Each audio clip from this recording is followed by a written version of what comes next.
Not to touch it. I know how that goes. Good morning, good afternoon, good evening, wherever you are in the world. It is 6 a.m. here in Chicago, where I'm based, and I'm excited to welcome to you the first keynote of the day for us in the U.S. We have 4 of them coming up today. Valerie Lewis from Ireland is going to be joining us, and I'm very excited to have her here. Particularly because we're going to be talking about sustainability in schools, and that's something here in the United States we need to be working on a lot more. And I think Valerie has some great experiences that she'll share with us. So I'm going to go ahead and introduce her, and then I'm going to turn it over to her. And I'm so thankful to have her here. So let me pull up my little spiel, and we'll get started. And hopefully I'm going to read this at a speed that is not too fast. So imagine walking into a school where sustainability isn't just a unit in a science class. It's woven through math, history, language arts, PE, every single subject, where every student in every class understands their role in building a sustainable future. That's not just a nice idea. That's exactly what Valerie Lewis is making happen in Irish schools right now. Valerie is the director of the Take One program, a Department of Education funded initiative helping schools embed education for sustainable development across their entire curriculum. She works with the UN Sustainable Development Goals as a framework and carries a powerful motto that every student, every subject, every class. What makes Valerie's approach so powerful and so relevant to GLOW is that she's thinking systematically. She's not asking individual teachers to save the world alone. She's reimagining what it means for schools to function as whole communities committed to sustainable futures. She's also pursuing her own Doctor of Education in Sustainable Futures, walking the walk alongside the educators she supports. If you are passionate about sustainability and education for the planet, and one of GLOW's core themes, her keynote today will give you a concrete replicable model you can bring back to your own school community. So without further ado, please welcome Valerie Lewis. Thanks, Valerie, for being here. Thank you, Lucy. That's great. I couldn't have put that better myself. I might steal that for my blog. That Sure, really wrapped everything up really well.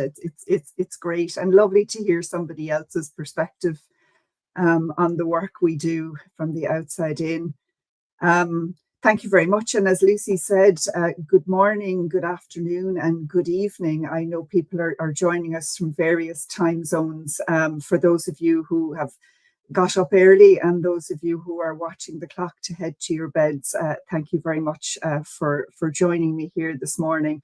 And thank you very much to Lucy and the GLOW team for providing me with this opportunity to share the work of the Take One programme and sustainable development as it is in Ireland at the moment.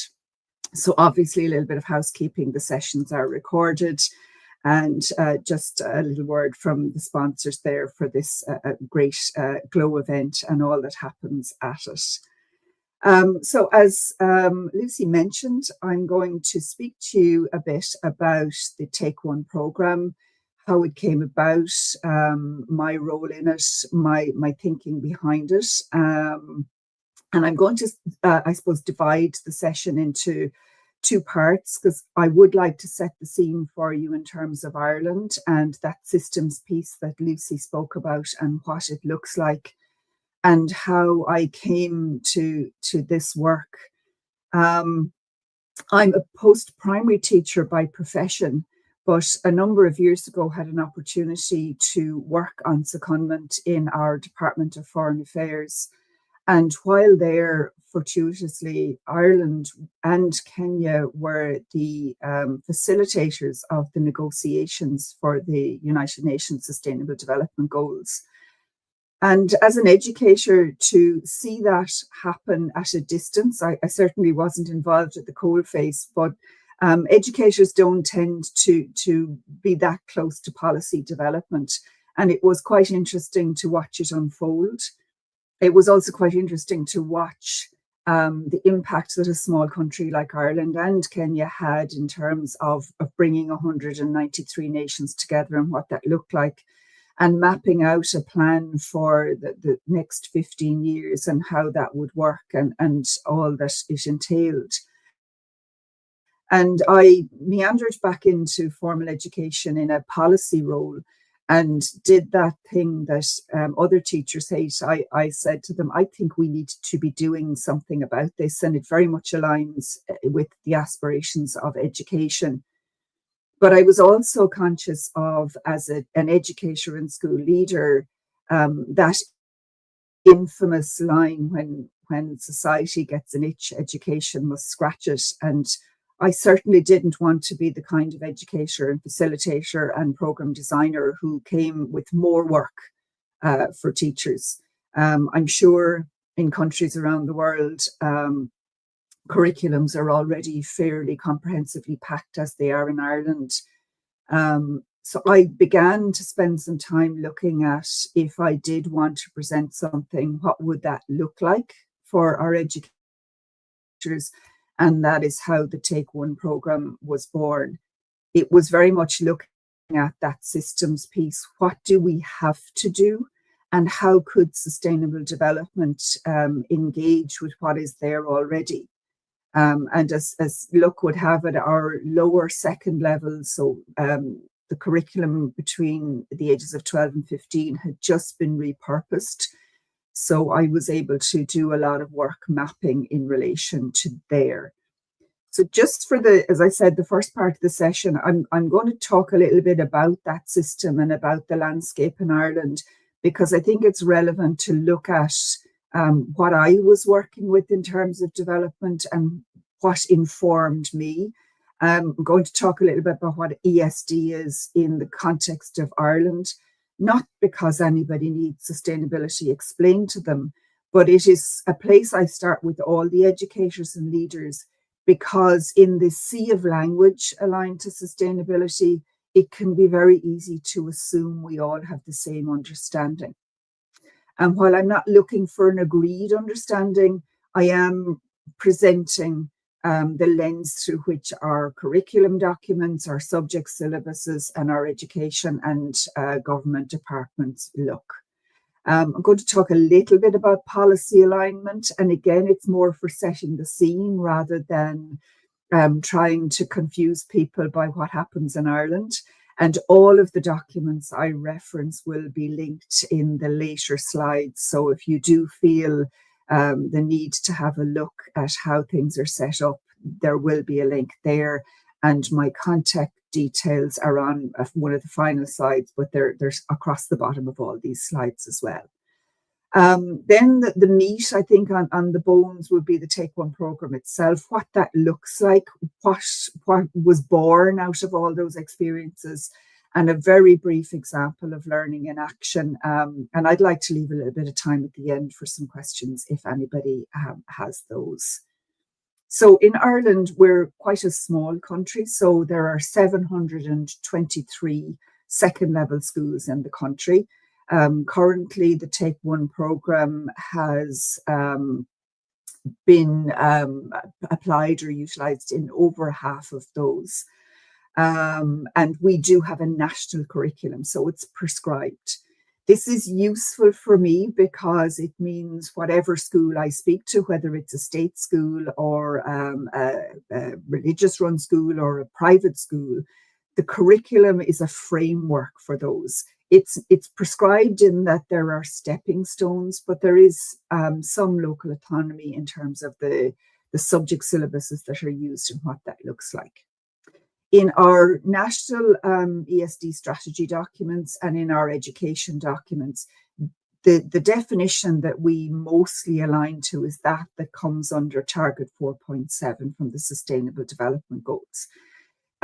I find this really useful when I'm talking to educators, mostly because when I mention, and I know it happens with colleagues and probably internationally, when I mention the word sustainable development, we tend to default to climate and environment. And I am never going to say that the climate and environment issues aren't relevant and important. But what I will say is I personally feel as an educator that they can close down the conversation on sustainable development because they're urgent, because there's emergency, because we talk about crisis. And while people nod sagely and tell me these things are important, I find that the aspiration doesn't translate into action. Using the definition from 4.7 is important for a number of reasons. Number one, it's what's listed in curriculum documents. So I'm saying to teachers, I'm not bringing some new information to you. But what's really pivotal for me is looking at the language aligned to 4.7, and I've highlighted some of those items there. Things like human rights, equality, diversity, culture of peace, culture in particular, culture's contribution to sustainable development. And why I find that helpful is a lot of our schools have vision and mission statements. They have a particular ethos. And all of those vision and mission statements tend to align more broadly to that piece about global citizenship, about diversity, about equality, about supporting young people to become the best citizens they can. And it allows schools to see from the outset that their ethos, their reason for being, is very much aligned with the core values of sustainable development within itself. So I think that's a really good jumping off point for schools to feel from the outset that this is not something additional and evidences that embedded piece. In 2022, we launched in Ireland our second national strategy on education for sustainable development. And this was quite an unusual strategy document in that 3 government departments came together to develop and launch this document. I see my slide is the IT gremlins have got at it. But the 3 government departments were the Department of Education, the Department of Further Education, and the Department of Children and Youth Affairs. And it was quite unusual at that time to see 3 government departments collaborating in relation to this. And it was really fortuitous and really positive because, again, it highlights that systems thinking piece where we're trying to share the language. And you'll see from the graphic on the right that that document and its aligned implementation plan covers early childhood education, primary education, post-primary, further higher ed, adult, and youth and community. So we have this strategy document that uses language across the education spectrum, but also acknowledges formal, non-formal, and informal learning environments. Looking at the language from international documents, so very much informed by the UNESCO documents, looking at the 5 priority areas that are included in those documents and highlighting things like knowledge, skills, and particularly values. And I think the values piece for me is a real nugget and gem in terms of how we engage with sustainable development. What do I care about? Because we tend to change the things we care about. We impact, we try and progress them. So that values piece has become more and more important. And that's really good to see. So again, when we look at that national document, that ESD strategy, that informs our education policy syllabus document. And that's a document there in the centre. And we call that document Looking at Our School. And our second level schools use that to plan the subjects that their students will engage with. It plans their evaluation process. It plans how they organise their school year, and they're planning for 1, 2, or 3 years. And it also is the document that informs our subject and our school inspections. So again, the Take One programme really looks at these documents because they are set documents and using the language that is in those documents, looking at how they're informed. And again, that systems piece and all of the subjects grow out of that framework document. So as I mentioned earlier, we have a national curriculum and we have subject syllabuses for each of our subjects, which again provide stepping stones for our teachers at a classroom level in terms of what they look like. Really, again, very important in terms of what that planning entails. So that document, that looking at our school, encompasses two broad areas: learning and teaching, and leadership and management. And these are guiding principles for our schools. So we have standards which we encourage our teachers to adhere to. And then we have statements of effective practice. So it helps us to look at how are we achieving those. In that 2022 document, really interestingly, it was primarily kept in its previous iteration, but there were some updates which I was very heartened to see. I'm not sure all of the educators were pleased, but we see a lot of language aligning to sustainable development, both explicitly and implicitly. And I've really, again, I suppose, just picked out two broad examples. There are lots in this document, but I think it was useful to share with you one example from the teaching and learning perspective and one from the leadership and management. And the teaching and learning example I highlight doesn't explicitly mention sustainable development, but it does talk about teachers enabling students to make meaningful links between lesson materials and their learning in other subjects and elsewhere. And I will connect this up when I talk in more detail about the Take One programme, but you can keep that in mind in relation to the importance of looking at that embedding piece, making sense of what we learn, why we learn it, and how it's useful beyond the school environment. In terms of the leadership and management domain, you'll see very explicitly the school values and promotes a commitment to sustainable development, but also moving it beyond just the talk piece or the policy piece and looking at the daily routines of the school. How am I living that diversity? How am I living that inclusivity, that global citizenship piece, and looking at it from a broad perspective? Again, much harder if we only look at sustainable development through the climate lens. And again, I will reiterate, it's not that I don't think climate is important, but once we broaden out how we see the things that impact climate, biodiversity, and environment, it offers our teachers, our leaders, our students much more scope to come at sustainable development from lots of different perspectives, and most importantly, from the perspective that I care about, and gives all of those things equal value. So moving on then to what is the Take One programme and how it was born. As I mentioned, we have a national strategy. I'm very lucky that the Department of Education in Ireland sees the value of the Take One programme. It's been running now for almost 5 years. And as I said, was born very much out of my own experience and the impact seeing the Sustainable Development Goals be developed had on me. I'm very pragmatic in my approach and very aware that the Sustainable Development Goals create tensions, as does sustainable development in itself. They're not ideal for everybody. They create some challenges. But again, with that pragmatic lens, this is where we're at. We're now 4 years away from the next iteration. So it's very much leaning into what is there and how do we make that work? And again, back to that systems piece. A huge part of my remit is to support school leaders, teacher leaders, middle leaders, what we would call in Ireland our principals and our deputy principals or our head teachers. Acknowledging the research that tells us the impact that leaders have on what gets traction in education and the importance of bringing those leaders along.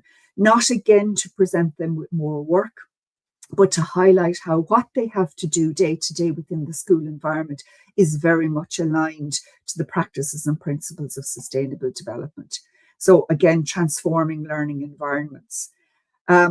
The Take One programme was very much about acknowledging the curriculum overload and the workload. So Take One colloquially and I suppose in a very flippant way is about taking one step. Sometimes taking one breath, taking one piece, taking one SDG, and trying to move away from that overwhelm where teachers may feel, I'm not an expert, I have no interest in learning more about, I've got a curriculum to cover. I've got a prescribed subject syllabus. How on earth do you now expect that I will add this in? It leans into teacher expertise, teacher professionalism, what they know already, leaning into their own subject expertise and highlighting and demonstrating for them where this sits already. It's very easy as a facilitator to throw out that line, you're doing this already. So again, I very much wanted to highlight for teachers that I understood where they were coming from, leaning into my own classroom and leadership experience and providing them, I suppose, in two ways, providing them with the supports and resources they needed, but also taking away barriers that they might perceive would be a difficulty to engage. So what I devised primarily in the Take One program was to sit down with all of those subject syllabuses. And at our lower second level in Ireland, we have approximately 27, 24 full-time, and then we have a well-being program that looks at citizenship and personal experiences as well. Each of our subject syllabuses, as I said, is prescribed. So I'm going to talk you through two examples, but just to say that they are there for all of the subject syllabuses across the lower second level curriculum. The example I've on screen is a modern foreign languages, and each of our subject syllabuses is devised into strands with a set of learning outcomes. And these are learning outcomes that those teachers must cover in course content. So in the spirit of looking at the must-haves, I spent quite a lot of time in the first year of devising the Take One program in mapping those learning outcomes back to the Sustainable Development Goals and vice versa. Where were the Sustainable Development Goals implicitly or explicitly referenced in subject syllabuses that teachers had to do? The idea behind this was I suppose, threefold. One was to provide that resource for those teachers. Two was to highlight that it was their subject expertise that was really important.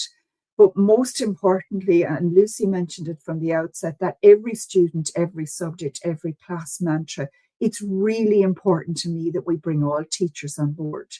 So moving away from those teachers that we consider have the expertise in climate or that it's part of their subject remit, and saying to every teacher, this is something that you have an opportunity to engage with as a streamlined piece of the learning within the subject area. The other element of this is that every student in your class now has an opportunity to hear about this. And we start with the awareness raising because this is quite big and it can be overwhelming. And again, that take one, start with one SDG, start with one that aligns to where you're at. So, for example, we see a learning outcome, and I appreciate the screen might be small for some. We have a learning outcome in modern foreign languages that talks about comparing and contrasting aspects of personal interest in the target language country with those in their own country. So there's lots of ways a teacher can engage with that. One example I will give you is where some of our teachers took the Paris Olympics as an opportunity to look at making comparisons between one country and another, looking at things like equality. One of the first times that we saw an Olympic Games have almost parity in terms of gender. So opportunities to make comparisons in relation to what that looked like. And again, leaning into the area that is a passion maybe for a teacher or an area that they care about. So if we have a teacher that looks or is really interested in gender equality, they can lean into that. If we have a teacher that wants to look at that quality education piece and inclusivity, looking at the full definition, there's opportunities to engage there also. The second example I've put on screen is a subject we call home economics, domestic science, very broad. You can see that the strands there look at food and health, responsible family living, and textiles and crafts. Again, we have strands, we have learning outcomes. Home economics is one of our more unusual subjects, and that sustainable development is very explicitly referenced throughout the learning outcomes. So we have things in and one like applying sustainable practices to the selection and management of food and material resources. How do we buy? How do we purchase? How do we bring foods? We're an island nation. Looking at import, etc., what happens there, but also looking at things like food waste. Where does that go? How do we manage that? And you'll see some of the sustainable development goals I've highlighted there in terms of poverty, in terms of hunger, energy management, responsible consumption and production. And again, supporting teachers to make reference to what they look like and how that impacts, and also the climate piece. It's not that it gets disregarded, but really highlighting for our students that the climate piece and the sustainable development goals were never intended to be implemented as individual goals, but they were designed and devised as an interconnected piece of engagement, so that when I am being responsible in my consumption, that has an impact on the planet. It has an impact on energy. It has an impact on infrastructure. Worth mentioning another strand there, looking at 3.8 in textiles and crafts, discussing the influences of trends and choices on textile and clothing, including ethical and ecological considerations. That's the fast fashion piece. So again, it offers the teacher the opportunity to lean into that in a way that is comfortable for them, but highlighting the breadth of engagement and how all of these things are interconnected. So looking at that, that's the first, I suppose, piece of engagement for our teachers, is highlighting how they do have the expertise, they do have the comfort of knowing that this is very much about their professional experience and what that looks like. But of course, I'm very aware that providing resources only one part. How do I support those teachers then to put that into practice, to engage? And as I mentioned, there is one of these resources or these supports for every subject across the lower second level curriculum. In Ireland, currently, our upper second level curriculum is under a process of review. So that will come in the next stage, whereas our junior cycle or our lower second level has been reviewed. So it's very important that I can say to teachers, this aligns with what is very contemporary and current practice for you and works across the system. So the resources there for all of those subject areas. So how do we look at putting that into practice? Fortuitously for me, this invitation comes during what I call Take 1 Week, which is November 17th to 21st. The 21st has slightly disappeared there off screen. And Take 1 Week is a challenge issued to teachers. It asks them to look at the resource following training, and during the course of that week, to look at their timetable and find at any point across that timetable an opportunity to teach one lesson about any one SDG to any one of the classes on their timetable over the course of 1 week. The idea behind this is to take away that pressure of feeling like I have to talk about sustainability and sustainable development constantly, but instead to look at opportunities where it fits naturally. So if you will indulge me for a moment, I'm going to share a story of what that might look like within a school. And I'm very conscious again of how busy school environments are. So there's a One World Week in Ireland during this week, which aligns with Take 1 Week. But also I say to schools, sustainable development isn't about 1 week. So if you want to do this next week, or you want to do it in January, or you want to do it in March, or you want to align it with a Wellbeing Week, it's really important that you do this in a way that works for you. But again, that one lesson, one SDG, one class over the course of 1 week. So for example, if I'm a business studies teacher and I have a year 8 or a second year group or a group of 14-year-olds on my timetable that week, and I'm teaching them business, and I happen to be teaching as part of my planned content some information on the difference between minimum wage and living wage. I carry on teaching that. I don't pause my teaching. I don't have to find new information. But while I'm teaching that topic, I talk to my students about SDG 8, decent work and economic growth. and looking at why it's important that we know the difference between minimum wage and living wage. And it's very much highlights Ireland and Ireland's context. Again, there can be a tendency to look at development issues as an overseas issue, but really looking at what that looks like in the local context. So all of the students within that business class are hearing about minimum wage, living wage, and SDG 8. That cohort of students may travel to another classroom and they might end up in an engineering class or a woodwork class or a technology class. And that teacher is planned that week to teach them about house design, house planning, looking at energy management. In Ireland now we have legislation which no longer allows our houses to be built with open fireplaces. So how does that impact on design? How does that impact socially? Because we don't have the fireplace as that centerpiece to sit around.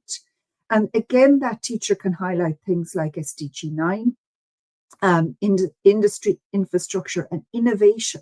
Our house designs now change. We don't have a chimney anymore. How will that impact? But equally, we could look at SDG 7 and make reference to energy management. So again, just highlighting for students the things they learn, making connections between what they learn in the real world are relevant to sustainable development. That cohort of students disperses and they may go to an art class. That teacher may be looking at teaching a module on weaving as part of their natural curriculum plan. So again, not changing anything that's part of the plan, not feeling as a teacher like I have to pause something in an already busy timetable. And I may be looking at that weaving and talking about repurposing materials, using old pieces of clothing to weave, to create images, to create pictures, and talk to my students about SDG 12, responsible consumption and production. And I may get an opportunity to talk about fast fashion.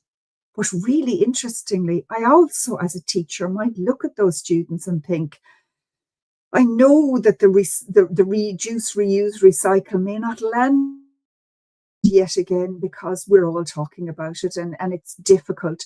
So I might instead talk about how we use imagery to tell stories, and imagery and weaving is part of our culture and heritage. So lean in instead to that piece and look at that and talk about things like making connections with the west of Ireland, where we have our Aran jumpers and our patterns aligned to different family names and how they tell us something about our culture and our heritage. Make a comparison with Scotland, where we have kilt patterns who also make connections to family names. And again, looking at that international piece, SDG 17, Partnership for the Goals, looking at the culture. So if you can imagine what your school would look like during that week, we have students in all the subjects across the curriculum, hearing teachers talk individually about sustainable development, not leaving their classrooms, but light bulb moments where that teacher spoke about sustainable development in French, but we heard about it in technology, we heard about it in art. The maths teacher speaks about it in terms of statistics and probability. And all of a sudden you have a whole school environment without a huge pivot talking about sustainability based on one lesson, on one SDG from one class over 1 week.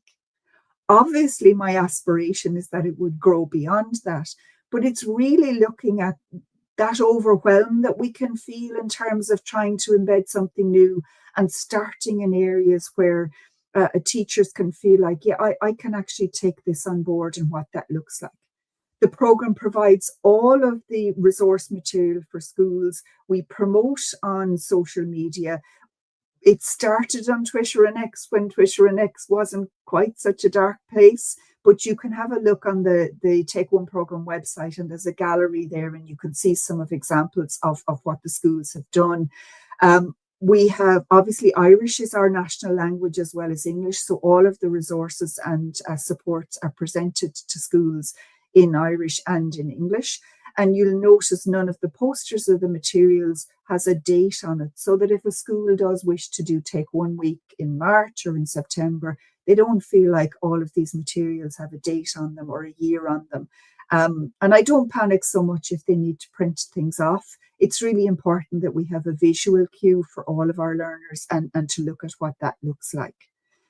So you can see what it might look like in a school environment. I've put up some examples on screen to highlight the kinds of things that schools have been doing. And this is just a very, very small flavour given the time we have. I mentioned that mantra, every student, every subject, every class. And one of the things I'm most proud about for the Take One programme is that it adheres to that mantra. We have an opportunity in Ireland for our students who may have additional needs to engage in an adjusted curriculum, which provides a lot of supports for them, which offers them smaller classroom environments depending on what extra supports they may need. And we call that an L1 and an L2 programme, One Learning 2. And the image in the top left-hand corner on the screen there is from a school with who had one of those programs. And that cohort of students grew herbs in the school garden. They harvested those herbs. They made some scones or scones, depending on the part of the world you're in, as part of a healthy breakfast, healthy eating. So their learning unit was on personal care, and they focused on SDG 3, good health and well-being. And that cohort of students can participate in Take One because their learning aligns to their learning outcome. So there's no sense in that school environment that, oh, this class group is doing more because they're better able, or this class group can't engage because they need additional supports. And again, that values piece, we're all in this, the community piece, so we all engage. An example from the top right-hand corner, that home economics classroom, and that teacher making comparisons between natural stain removers and shop-bought stain removers. So again, demonstrating the learning embedded as part of the curriculum and the subject syllabus content. And then another example of what we do in the Take One programme is a bit of celebration and look at positivity. In education, we have a tendency, certainly in Ireland, to look at what we're not doing. So I try and encourage teachers to celebrate their achievements and what we're doing well. And that aspiration of the not doing it really comes from a place of trying to do better. So in May of every year, I throw out a challenge for schools to create a metre of meadow. And that means finding a green area within a school and not mowing it, not interfering with it, let it grow. Let's see what natural species come up. No throwing out of seed bombs. Let the weeds thrive, let the sedums appear, let the dandelions appear. And then look at what appears after that. Do we see some bees? Do we see some butterflies? Do we see some natural environments? And the metre idea just acknowledges that some of our schools are urban and they may not have as much green space as everywhere else. But my Twitter /X feed for that day, that week, again, is superb because it's so fundamentally green. It's wonderful to see what happens in relation to that. So it's just a really nice experience to look at what happens in terms of when we let things happen and when we let things grow and what that looks like, and supporting schools to engage in whatever way they can. That May Day for sustainability does happen and will happen on the 6th of May in 2026. But like all of the other pieces that I've mentioned, I'm very happy for schools to say, listen, we're going to do it in March and have a March for sustainability. Sustainable development can't just succeed when we pause things or when we have it during a week. So while it's important for me to encourage students to have that week or have those days and schools, it's also important to acknowledge it can happen whenever it happens, and that's really useful. Just a few kind of concluding slides to make reference, and I see there's some comments, so hopefully I'll be able to address those. Just some links on that slide in relation to other pieces of work where I have presented this programme. I have presented it at the World Environmental Education Conferences in Budapest and in Abu Dhabi. It is presented as an example by the OECD as a global teaching insights, an example of sustainability in action. I've recently just done a piece in relation to global citizenship education, and I do understand the challenge in relation to the language around this. So that's my current piece of research, looking at how do teachers understand sustainable development, and does that understanding impact how they engage with it? So really looking to inform that.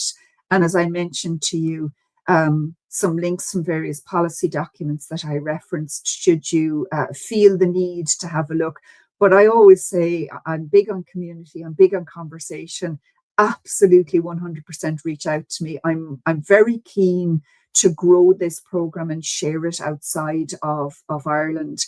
And I will say, if you are operating in an environment that has a learning outcome, the Take One program will work for you, because that's where it maps into. Again, there are some slides at the end in relation to how you can connect with this, but there's the Twitter feed, Blue Sky Social, and the takeoneprogram.com, and your capacity to contact me at takeoneprogram@outlook.com. Just looking at some comments here. Yeah, there's a comment here on the systematic approach to teaching and learning for sustainable development. I think it's really, really important to lean into what we have to do. I listened to some of the presentations yesterday, and particularly Howard's on curriculum. And I do feel that frustration, and I don't want to present some kind of utopian perfect scenario in Ireland. But it's certainly useful for me to stand in front of educators and say, it's there. Is it perfect? Absolutely not. Is the practice running through? It's not. And the biggest tension is, do we mandate this? How do you encourage people to engage in a way that they see it makes sense, without having to take the stick approach and say, you must do this?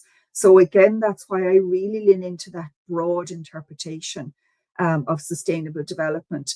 And again, if I can present a visual, I liken sustainable development. I'm very much informed by Howard Gardner's work and Project Zero and Teaching for Understanding, and looking at sustainable development in the middle of a room.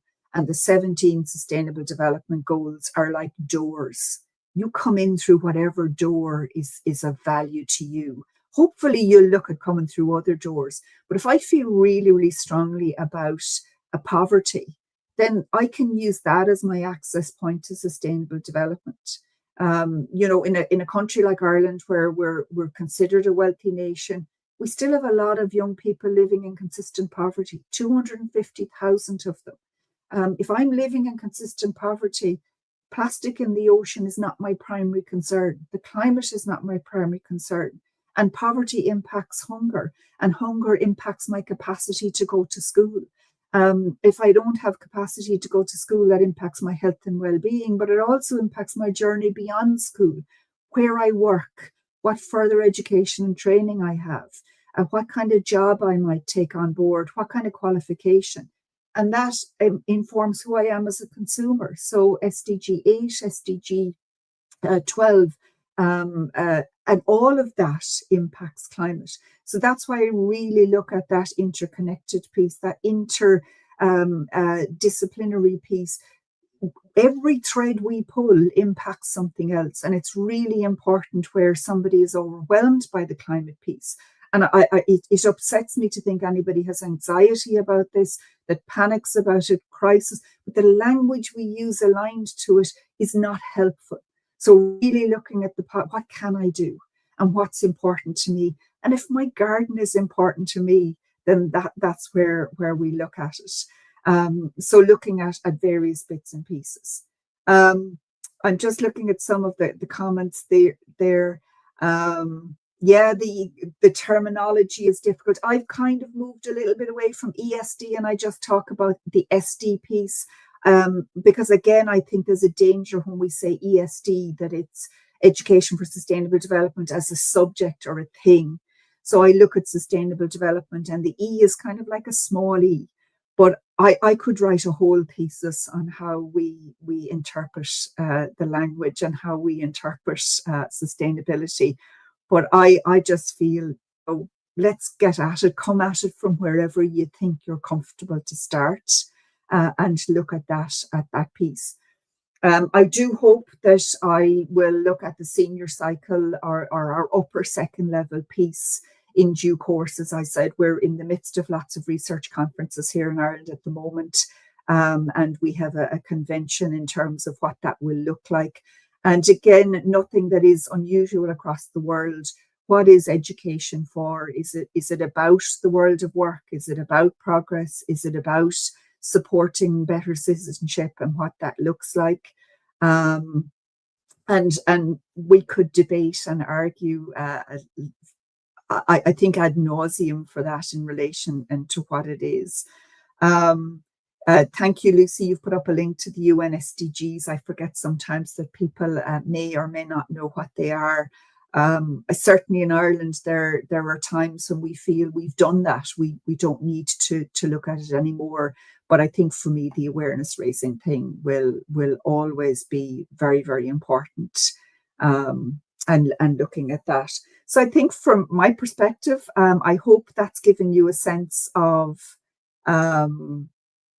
that's given you a sense of the take-home program. Connections to other countries in Europe or other countries as far along in Ireland.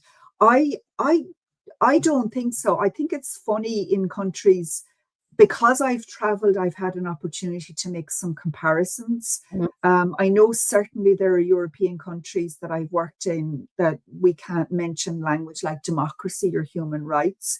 We're very lucky in Ireland. We can have those conversations and have those disagreements, and debate and discuss those issues.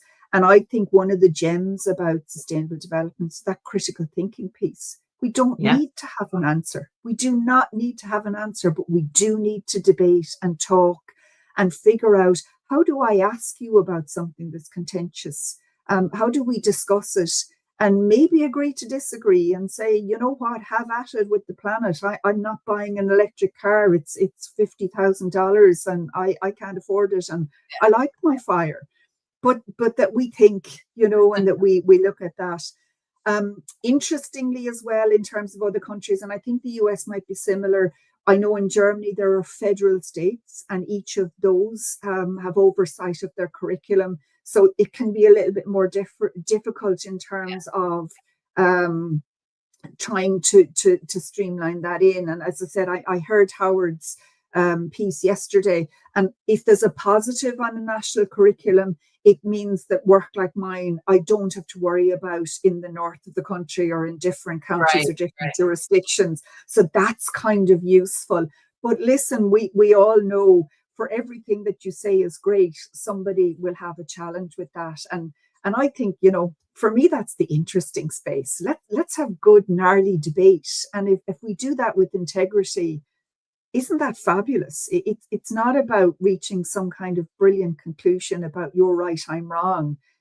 This works, this doesn't, because this is a movable piece, and I think that's what makes it quite interesting. So yeah, absolutely. And if there's anybody out there across the globe that thinks there might be an opportunity, even in a take one step way, I would love to connect and love to see, could this be repurposed? Are there ways of helping people, and I'm glass half full, glass fully full. Let's see what we can do. Yeah, it's very, in the United States, we've had a reluctance to actually adopt practices from other outside the US, I guess. We always look at Finland in education, saying how wonderful Finland is with their progressive practices. But in reality, at scale, at least, adopting their innovations or their way of teaching is not necessarily translated. And so we're really, we put some countries on a pedestal in education, and but at the same time, we're all over the place because we're so big, because we there's no national curriculum, as you mentioned, and we're trying to do so much in general. And I think we've been behind on the ESD part, and there's confusion about what to call things. We've traditionally not said global citizenship. We've moved towards global competence, but not everybody knows what that means. And so, more conversations with educators about this and how it impacts and how it can be done in an integrated manner, like you've described, is really important. And it's distressing to me that it's not more of a priority. And I don't think it's going to be more of a priority in the next 3 years for obvious reasons. Yeah. The other observation before I shut up is, we've had I've gone to a couple of the GENE conferences, the Global Education Network of Europe, which is run by an Irishman, and their core philosophy is very progressive and peace and social justice and youth oriented. And this seems very much in line. That seems very much part of the Irish ethos, maybe. And so that's really super interesting to me. And I think I would love to hear your thoughts on how youth are responding to this. You've been doing this for what, 5 years now? And do you have any research or anything that talks about, how youth are impacted by this? I'd be curious about that. Yeah, it's really interesting, and it just to circle back to a couple of points. I'm a big fan of Pasi Sahlberg, but he himself would say, "Stop looking to us. We this worked for us. Stop trying to pick up bits of this." And I think we forget as well that the innovations in Finland were 17 years in the making. They went right back to zero.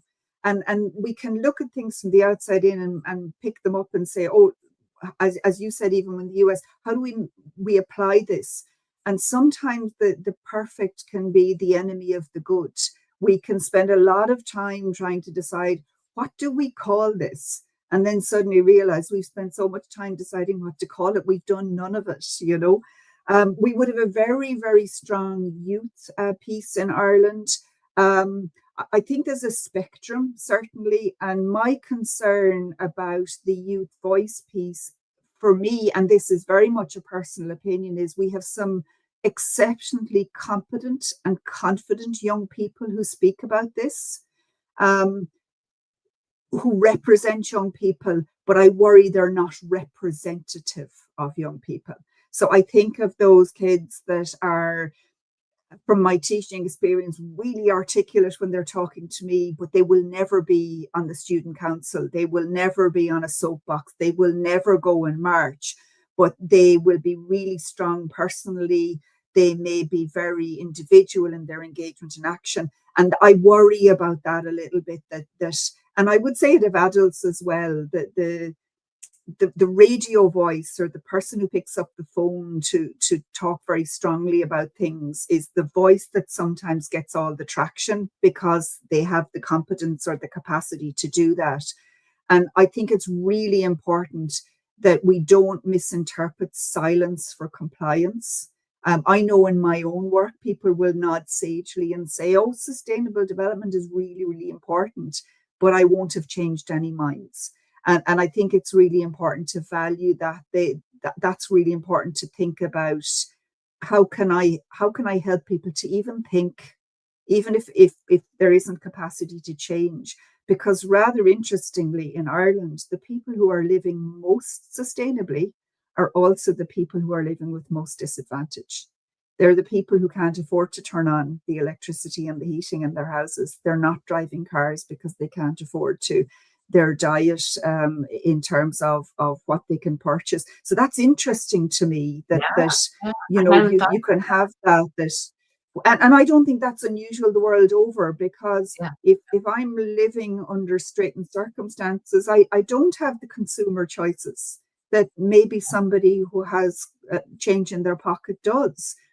But they're not seeing it like that. They're not seeing that, oh, I'm being sustainable by not turning on the heating. It's a pragmatic thing. And I think we need to tap into that a little bit more. And particularly, as I said, I'm mindful of Ireland being one of the wealthier nations in Europe, if not in the world. And yet we have this piece where you have 250,000 of our young people living in consistent poverty. Wow. So, we need to be careful that we don't look at this is on our doorstep, and because we don't see it or talk about it.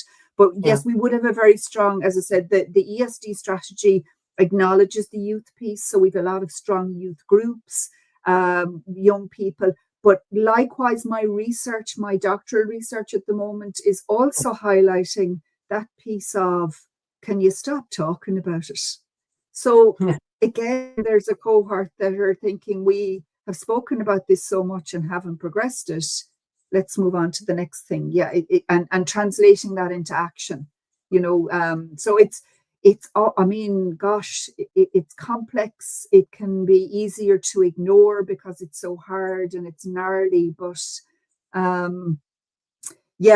we've lots of groups represented, and the youth voice is strong. But how that's translating into practice, and more importantly, how is that translating into those youth in their adult experience? Is that creating?